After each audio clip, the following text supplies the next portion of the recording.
Selamat pagi Bapak Ibu Saudara yang terkasih dalam Tuhan. Kembali kita berjumpa dalam sapaan dan renungan pagi GKI Salatiga, Sabtu 20 Maret bersama saya Danang. Sebelum merenungkan firman Tuhan, marilah kita berdoa. Ya Tuhan, kami mengucap syukur untuk perlindungan-Mu sepanjang malam, sehingga kami boleh bangun dalam keadaan sehat tanpa kurang suatu apapun. Berikan kami hikmat untuk dapat merenungkan dan melakukan firman-Mu. Di dalam nama Tuhan Yesus Kristus, kami sudah berdoa. Amin. Renungan pagi ini diambil dari Matius 6, ayat yang ke-27, demikian. Siapakah di antara kamu yang karena kekhawatirannya dapat menambah sehasta saja pada jalan hidupnya? Tema renungan hari ini adalah berhentilah selalu khawatir. Sebuah lift tiba-tiba berhenti. Lift macet. Para penggunanya pun panik. Ada yang mencet-mencet tombol membuka pintu, ada yang berteriak minta tolong, ada yang menggedor-gedor pintu. Karena penuh kepanikan, membuat ruang lift itu makin gerah. Tiba-tiba seorang pria berkata, "Tenang Bapak Ibu," katanya. "Tenang bagaimana? Liftnya mati. Kita terjebak. Dan bisa kehabisan oksigen," bentak seorang pria lain. "Anak saya takut dan menangis terus," kata seorang ibu. Pria tadi mendekat ke pintu, menekan tombol darurat, dan tak lama petugas pun datang membuka pintu lift itu. Orang dalam ilustrasi di atas terjebak di lift yang sama. Situasi mereka sama.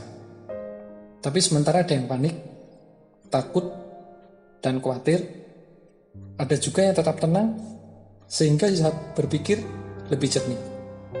Ini menunjukkan bahwa kekhawatiran itu pada dasarnya adalah pilihan. Memang wajar jika orang takut saat situasi mengancamnya.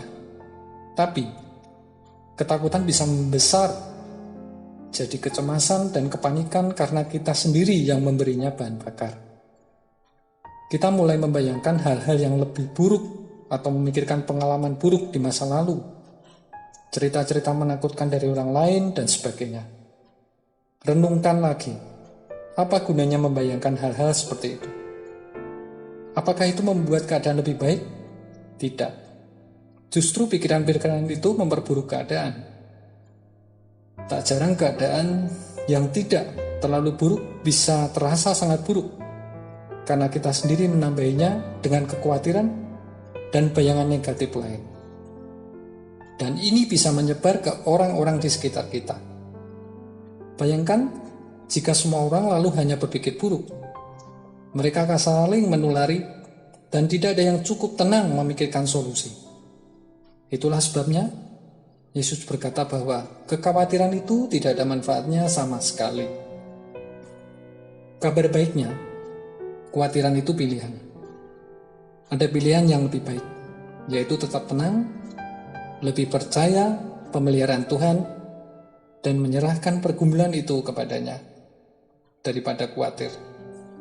Lebih baik juga mencari solusi agar bisa menghindari hal buruk itu, atau paling tidak meminimalisirnya, alih-alih menyebarkan kekhawatiran.